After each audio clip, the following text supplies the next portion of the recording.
जय हिंद दोस्तों। आज की इस वीडियो में टॉप 30 क्वेश्चन को देखने वाले हैं। यह सभी ऐसे ऐसे क्वेश्चन हैं जो आपके एग्ज़ाम में हूबहू देखने को मिलेगा। यह सभी बिहार पुलिस कांस्टेबल के एग्ज़ाम के पॉइंट ऑफ व्यू से काफ़ी ज़्यादा महत्वपूर्ण है। दोस्तों, अगर आप सभी स्टूडेंट टॉप 30 में से अगर 25 क्वेश्चन भी अगर बना लेते हैं तो आपकी तैयारी समझिए काफ़ी ज़्यादा बूस्ट है। उम्मीद है कि आप सभी लोग काफ़ी अच्छे से इसका आंसर देंगे। सबसे पहले क्वेश्चन को देख लेते हैं। एक चीज़ और, यह जो पीडीएफ है, यह पीडीएफ आस एजुकेशन प्राइवेट लिमिटेड से लिया गया है, जो कि यह जो है इसके जहाँ के एजुकेशन सेंटर के द्वारा यह चीज़ें प्राप्त होती है। यह आपको मैं प्रोवाइड कर रहा हूँ, ये फ्री ऑफ कॉस्ट, जो कि यह सभी के सभी जो है ना कोर्स में परचेस किया जाता है। हमने कोर्स आप सभी के लिए ले रखा है, जो कि इम्पोर्टेंट जितने भी क्वेश्चन होते हैं वह सभी आपके लिए मैं कराता हूँ। सबसे पहला क्वेश्चन यह है कि भक्ति आंदोलन की शुरुआत किसने की थी। 4 ऑप्शन दे रखा है कि भक्ति आंदोलन की शुरुआत किसने की थी। तो आप सभी को पता है कि भक्ति आंदोलन की जो शुरुआत है वो रामानंद सागर जी द्वारा किया गया था। तो सवाल नंबर 1 का जो सही ऑप्शन हो जाएगा वो ऑप्शन ए हो जाएगा। अगला क्वेश्चन क्या है? अगला क्वेश्चन आपसे पूछ रहा है कि निम्नलिखित में से पागल बादशाह किसे कहा गया है। पागल बादशाह आपसे पूछा जा रहा है कि सबसे पागल बादशाह पूर्व में इतिहास में कौन रहा है। तो आप सभी जानते हैं कि मोहम्मद बिन तुगलक जो है वो पागल बादशाहों के नाम से जाने जाते हैं।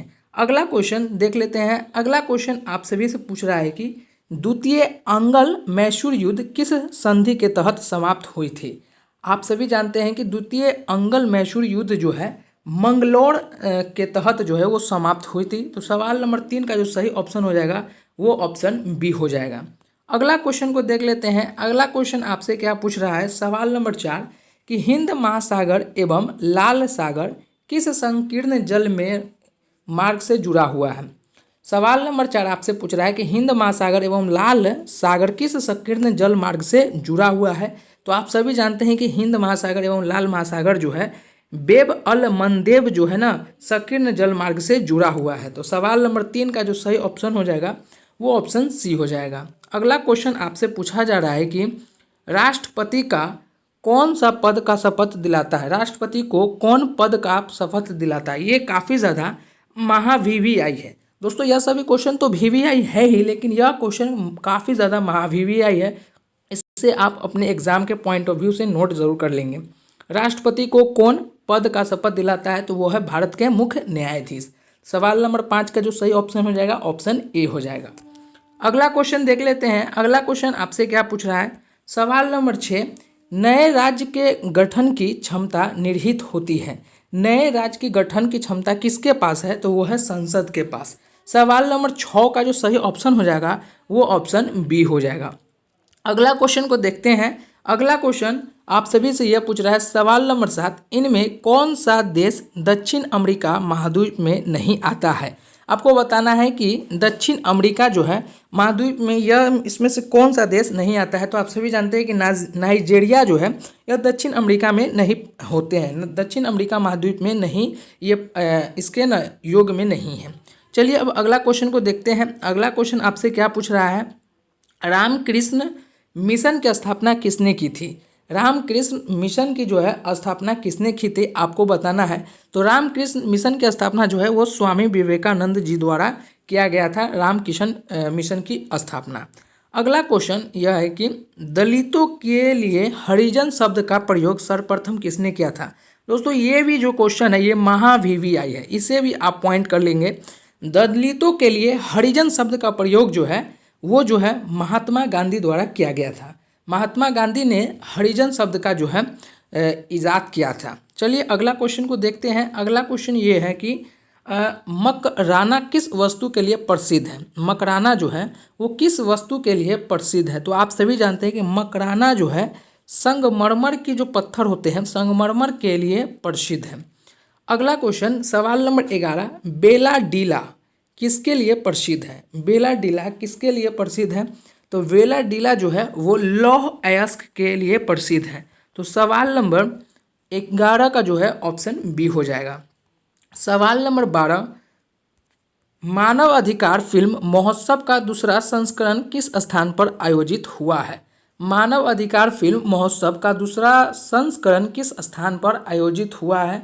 तो वो जो है हेंग जो है ना, हेंग जगह के नाम जो है उस जगह पर जो है मानव फिल्म महोत्सव का दूसरा संस्करण का स्थापना हुआ है। हेंग का शूटिंग हेंग नामक जगह पर मानव अधिकार फिल्म का जो है ना फिल्म का आयोजित किया गया था। उसके बाद अगला प्रश्न यह है कि सवाल नंबर 13 कि जम्मू किस नदी के किनारे स्थित है? आपको बताना है जम्मू किस नदी के किनारे स्थित है। तो जम्मू जो है वो तावी नदी के किनारे स्थित है। अगला प्रश्न सवाल नंबर 14 है कि निम्नलिखित में से कौन सा जोड़ा सही नहीं है? बैरम खां अकबर के साथ, जो कि ये सही है। जसवंत सिंह औरंगजेब के साथ, ये भी जोड़ा सही है। आमिर खुसरो जहांगीर के साथ, जो कि ये गलत है। उसके बाद डी अंबर मालिक हुमायूं के साथ, तो ये भी सही है। तो सवाल नंबर 14 का जो सही ऑप्शन हो जाएगा वो ऑप्शन सी हो जाएगा। अगला क्वेश्चन आपसे पूछ रहा है सवाल नंबर 15, निम्नलिखित में कौन कृष्ण की सहायक नदी है? आपको बताना है कृष्ण की सहायक नदी कौन है। तो आप सभी जानते हैं कि प्राणहिता जो है वो कृष्ण की सहायक नदी है। प्राणहिता कौन सा नदी का सहायक है? तो वो है कृष्ण नदी का सहायक। तो सवाल नंबर 15 का जो सही ऑप्शन हो जाएगा वो डी हो जाएगा। अगला प्रश्न आपसे क्या पूछ रहा है सवाल नंबर 16। सवाल नंबर 16 में पूछ रहा है 1857 के विद्रोह में कानपुर में सैनिकों का नेतृत्व निम्नलिखित में किसने किया था? ये भी मोस्ट वीवीआई है। और बिहार में 1897 के विद्रोह में किनके द्वारा किया गया था? तो वो होगा कुंवर सिंह का। और 1897 के विद्रोह में कानपुर में सैनिकों का नेतृत्व जो है नाना साहब के द्वारा किया गया था। तो सवाल नंबर 16 का जो सही ऑप्शन हो जाएगा वो ऑप्शन डी हो जाएगा। अगला प्रश्न देखते हैं। अगला प्रश्न आपसे क्या पूछ रहा है सवाल नंबर 17, निम्नलिखित में से कौन पहले एक क्रांतिकारी थे जो बाद में एक यौगिक और दार्शनिक बन गए हैं? लाला लाजपत राय, सावरकर या बाल गंगाधर तिलक या अरविंदो घोष?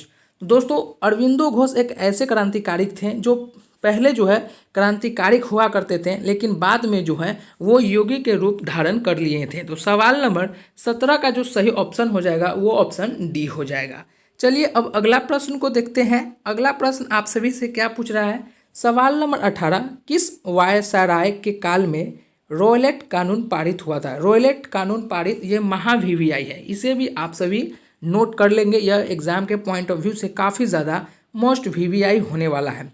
रॉयलेट कानून जो है वो किसके द्वारा पारित किया गया था? तो वह है जेम्स फोर्ड द्वारा। जेम्स फोर्ड द्वारा जो है रॉयलेट कानून पारित किया गया था। व्यवसाय के काल में जेम्स फोर्ड द्वारा रॉयलेट कानून का जो है पारित किया गया था। तो सवाल नंबर 18 का जो सही ऑप्शन होगा वो ऑप्शन बी होगा। चलिए अब अगला प्रश्न को देखते हैं। अगला प्रश्न आपसे क्या पूछ रहा है सवाल नंबर 19 कि 1905 ईस्वी में भारत सेवक समाज स्वेटर्स ऑफ इंडिया सोसाइटी की स्थापना किसने की थी? सवाल नंबर 19 का option number G R Gokhale जो है वो सही होगा। 1905 ईस्वी में भारत सेवक समाजाई स्वेटर्स ऑफ इंडिया सोसाइटी की स्थापना जी आर गोखले द्वारा किया गया था। तो सवाल नंबर 19 का जो सही ऑप्शन होगा वो ऑप्शन ए होगा। अगला प्रश्न को देखते हैं। अगला प्रश्न आपसे क्या पूछ रहा है सवाल नंबर 20, पहली लेबर 20 मीटिंग किस शहर में आयोजित हुआ था? ये भी आप महा वीवीआई इसमें नोटिस करेंगे। ये तो सभी के सभी मोस्ट वीवीआई है लेकिन ये भी वीवीआई में भी महा वीवीआई है, इसको आप सभी जो है इग्नोर नहीं करेंगे। पहली लेबर जो है 20 मीटिंग किस शहर में आयोजित की गई थी? तो वो है अमृतसर। अमृतसर कहाँ है? तो आप सभी जानते हैं पंजाब में। तो अमृतसर में जो है ना 20 मीटिंग किया गया था जो है लेबर के माध्यम से, लेबर के लिए जो है लेबर के हित में जो है मजदूर के हित में जो है 20 मीटिंग किया गया था अमृतसर में। अगला प्रश्न को देखते हैं। अगला प्रश्न आपसे क्या पूछ रहा है कि निम्नलिखित में से कौन सी कायांतरी शैल है? कायांतरी शैल है, आपको बताना है। 4 ऑप्शन दे रखा है, ए संगमरमर, बी चूनास्मेंट या सी ग्रेनाइट या डी कोयला।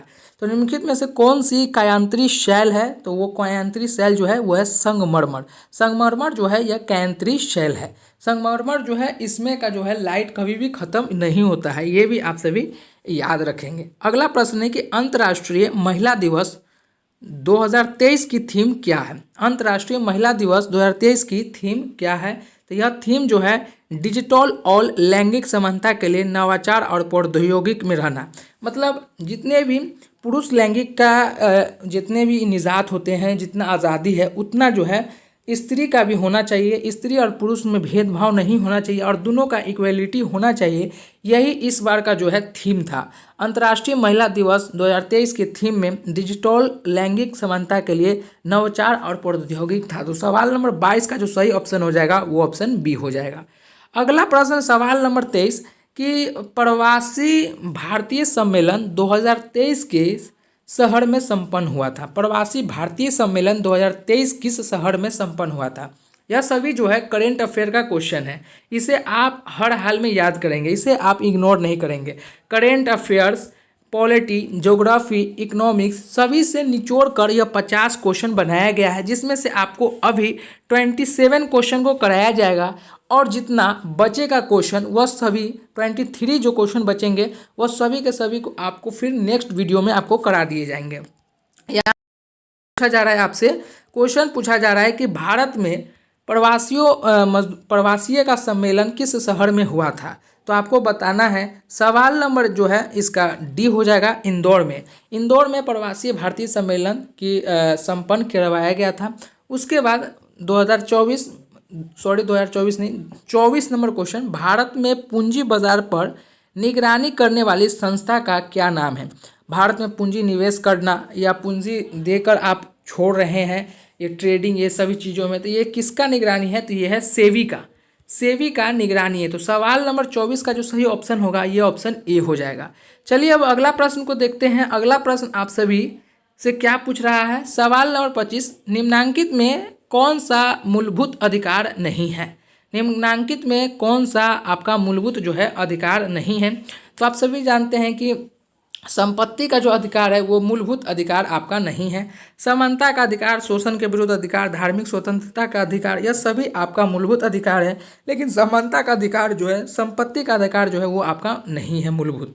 उसके बाद सवाल नंबर 26 आपसे पूछ रहा है, भारत के राष्ट्रपति किस अनुच्छेद के अंतर्गत राष्ट्रपति शासन लागू किया जाता है? आपको बताना है सवाल नंबर 26 का कौन सा ऑप्शन सही होगा। भारत के राष्ट्रपति किस अनुच्छेद के अंतर्गत जो है राष्ट्रपति शासन लागू करता है? तो अनुच्छेद 356 के तहत जो है राष्ट्रपति जो है अपना शासन लागू करता है। तो सवाल नंबर 26 का जो सही जवाब होगा वो सी हो जाएगा। अगला प्रश्न यह है दूसरा 27 कि इनमें से कौन सबसे लंबे समय तक भारत के प्रधानमंत्री रहे थे? ये काफ़ी ज़्यादा मोस्ट वीवीआई है, आपको बताना है। यह महा वीवीआई है। कौन सबसे लंबे समय तक जो है भारत के प्रधानमंत्री रहे थे? दोस्तों आपको कमेंट बॉक्स में बताना है। चलिए कमेंट बॉक्स में नहीं बताएंगे, मैं आपको बता देता हूँ अभी ही। इनमें से कौन सबसे लंबे समय तक भारत के प्रधानमंत्री रहे थे? तो वो है जवाहरलाल नेहरू। जवाहरलाल नेहरू सबसे ज़्यादा समय तक जो है भारत के प्रधानमंत्री रहे थे। टॉप 27 में से कितने क्वेश्चन ने आपने सही किया है ये कमेंट बॉक्स में ज़रूर बताएं। और इसमें से कितने क्वेश्चन आपको पहले से पता था ये भी आप ज़रूर बताएं। और एक चीज़ और दोस्तों, यह प्राइवेट चीज़ों को अगर आप फ्री ऑफ कॉस्ट देखना चाहते हैं तो आप हमारे चैनल से जुड़े और ज़्यादा से ज़्यादा आपको 4300 का जो क्वेश्चन है वो भी अगर आप करवाना चाहते हैं तो वो भी मैं आप सभी को बता दूंगा। पूरा का पूरा टॉप 100 क्वेश्चन लेकर आऊँगा। सीरीज़ 43 एपिसोड में आपका जो है वो ख़त्म कर देंगे। अगर आप वो चाहते हैं तो कमेंट बॉक्स में ये भी बताएंगे। फिर मिलते हैं एक नए वीडियो में, जब तक के लिए जय हिंद।